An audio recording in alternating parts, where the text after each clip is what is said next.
Hello les amis, aujourd'hui petite pêche à la cache feeder en rivière sur la Creuse. C'est un secteur de nuit pour les carpistes. C'est un secteur où je suis déjà venu pêcher, où j'ai fait quelques jolis poissons. C'est une zone assez compliquée, il n'y a pas de zone de tenue, c'est du tout droit. Et en journée il ne se passe pas grand chose, ou rarement. Là le but, je suis venu essayer de chercher des grosses brèmes de rivière comme j'aime, bien larges. Des chouennes s'il y en a quelques-uns, et pourquoi pas des barbeaux. Des barbeaux, il y en a un peu plus bas qui passent devant des propriétés privées. J'en ai fait ici en nuit ou en fin de soirée. Je vais voir si on peut en toucher un le matin ou dans la journée. Là, il y a un peu de courant dû aux pluies qui sont tombées, donc ça va aider justement à vider la cage.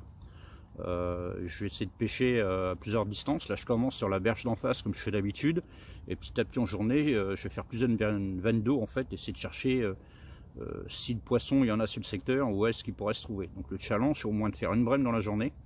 Je veux vraiment prendre un poisson en journée ici et de comprendre pourquoi. Donc là l'amorçage qu'il y a dans ma cage, elle est très attractive. J'ai mis des micro pelés entre 3 à 6 mm, aussi bien végétal que carné, et l'incontournable maïs doux avec de l'huile CFD. Voilà, des choses avec beaucoup de saveurs qui vont travailler dans l'eau, qui vont diffuser. Et pour l'instant, j'ai mis un montage cheveux avec un hameçon de 8 avec 2 maïs doux. Et j'essaierai dans la journée également des pelés en 8 mm et pourquoi pas en 14. Ça fasse une grosse bouchée, que ça pêche un peu plus longtemps. Donc je vais essayer différentes choses, et le challenge c'est de prendre au moins une brème, un chouenne ou un poisson en journée ici à la cache feeder. Allez, c'est parti, et en espérant que j'en touche une. Allez les amis, super content. Le combat était ardu. Un joli barbeau, s'il veut bien se calmer. Je vais vous le présenter. Voilà, barbeau de la Creuse. Il est pas content. Je vais aller le remettre à l'eau. On l'a vu rapidement, ça sert à rien de l'emmerder. Donc la petite hameçon de 8 sur un banning en 30 centièmes. Il a fallu que je le travaille gentiment parce que j'ai plein de tombants sur les côtés. Il faut bien mettre le sion sous l'eau pour pas que la cage prenne les tombants. Donc voilà, allez, ça fait quoi 30 minutes que je pêche. Donc la chance de tomber dessus. La pêche, c'est beaucoup de chance. Donc je vais relancer sur la zone, voir si je peux en taper un deuxième. Mais mon challenge, j'ai réussi. J'ai pris ce que je suis venu chercher, un barbeau. J'espère à des brèmes, mais alors le barbeau, c'était la cerise sur le gâteau, je l'ai fait. Donc coup de chance, on va voir si j'ai la chance d'en faire un deuxième. Allez.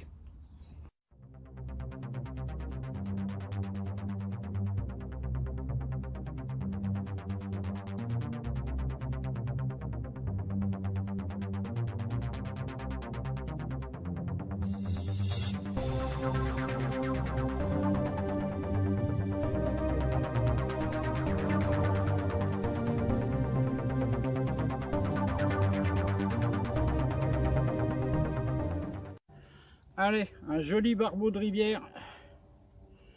On va essayer de vous le montrer. Elle est magnifique. C'est hyper combatif comme poisson. Voilà, j'ai changé de veine d'eau, j'ai réussi à le trouver pratiquement en plein milieu de la rivière. Là où il y a le plus de courant. J'ai tenté, puis la chance. Magnifique. Ah, c'est une sacrée bouche, l'esturgeon d'eau douce, on dirait. Allez, encore un joli plateau. Petite brème de rivière. Bien vivace. Alors, je vous mets que les plus jolis. Des moyennes, je vais être à plus de une vingtaine de brèmes. Là, je vous mets que les plus jolis. Je commence à comprendre pourquoi la pêche, elle est compliquée. Là, j'ai fait 2 coups. C'est que tout simplement, je me suis fait atteler tout à l'heure par un petit silure. Donc dès que les brèmes arrivent sur le coup, il y a les silures qui viennent taper dedans. Voilà, j'ai compris pourquoi c'est compliqué. Donc je vais essayer de m'y atteler pour continuer à en prendre.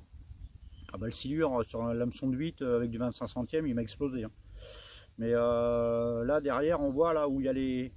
Alors là je mets le pouce, juste là au niveau de mon pouce, j'ai un coup qui est là. Et dès que j'en prends une qui est là, je me décale de 15 mètres où j'ai un deuxième coup en bordure. Et j'arrive à en prendre sur les deux, mais c'est Là, ça s'est calmé, là, ça faisait 1 heure que j'avais pas de touche. Là, les glanes ont dû quitter la zone. Et là, il y a des jolis plateaux qui reviennent. Mais dès qu'il y a plein de brèmes qui arrivent, bah, les glanes viennent taper dedans. Donc c'est compliqué, mais ça pêche un peu quand même. Allez, on va continuer. Et voilà les amis. Allez, ma petite pêche rapide en rivière va s'achever. J'ai fait une trentaine de brèmes. Je vous ai mis que les plus jolis. Là, j'ai pas de bourriche aujourd'hui. J'ai fait un joli barbeau, enfin 2, mais un qui est joli et un 3e que j'ai perdu ici à la pointe, là-bas, on voit mon doigt là-bas tout au fond. Donc j'avais un coup là et un coup là-bas. Ce qui fait que je jouais avec les silures, quand j'en attrapais une brème ici, j'allais sur l'autre et vice versa. Donc maintenant je comprends mieux la zone, hein. C'est une zone de tenue où il y a des petits silures, donc dès que le blanc arrive, ça vient taper dedans. Mais j'ai quand même fait un peu de poisson et je suis content. Donc au niveau de la canne, j'ai pris ma spéciale barbeau 12 pieds 2 livres. Là on est en rivière, il faut que j'envoie des poids si lourds, il y a du courant. Je n'ai pas pris la 1 livre 75. Aujourd'hui j'ai employé une cage de 85 grammes. J'avais emmené les 113 mais la 85 tenait bien. En plus avec les petits grippas au niveau du plomb là, ça se colle bien au fond. Un bas de ligne en 25 centièmes en nylon. Un hameçon taille 8. Voilà, ça ressemble au cué main, sauf que c'est pas des cués main ceux-là, c'est des fun fishing, je sais plus comment ça s'appelle, mais ils ont bien tenu, ils sont un peu plus forts de fer que les cués main, il n'y a pas d'ardillon. Et ce petit truc qui est là, alors c'est un speed je sais pas quoi, c'est un nom à la con anglais, hein. Ça va faire rire Christophe, c'est encore. Donc ce petit truc là, il est ingénieux, en fait c'est un stop bouillette pré-percé. Pour les gens qui pêchent au ver de terre au terreau, on peut faire des petits kebabs de verre. Pour le pain c'est pas mal du tout, et pour le maïs. Alors le maïs, il y a 2 façons de le faire. Alors tout simplement, ils vendent des bouillettes, enfin des aiguilles bouillettes exprès pour ce truc là. Moi je prends des aiguilles que j'ai pétées tout simplement. Voilà, il suffit de mettre le petit cône à l'intérieur.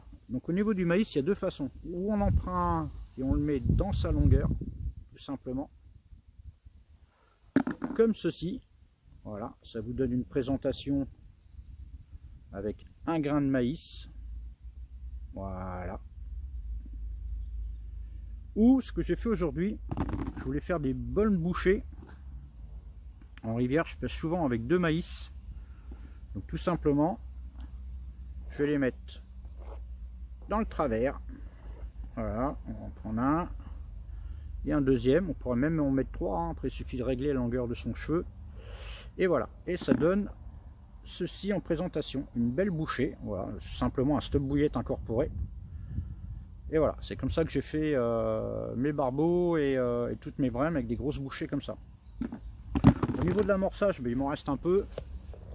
Tout simplement, j'ai pris les micro pelés spécial stick en 2 diamètres. Je crois que j'ai mis du 4 et du 6 que j'ai laissé détremper. Et puis une bonne poignée de maïs doux, l'huile de CFD, et voilà, j'ai rempli mes cages avec ça. C'est quelque chose qui a bien diffusé, les poissons ont répondu très rapidement. Donc une pêche à pas cher, et ça a fait son taf. Donc j'espère que cette petite vidéo vous donnera autant de plaisir que j'en ai eu, parce que j'ai réussi à faire du poisson sur cette zone, et j'ai enfin compris pourquoi le poisson y restait peu, du moins le blanc. Et puis à une prochaine pour une pêche rapide, ou en rivière, ou en plan d'eau public, aux méthodes feeder ou à la cache. Allez, ciao et bonne déroule à tous!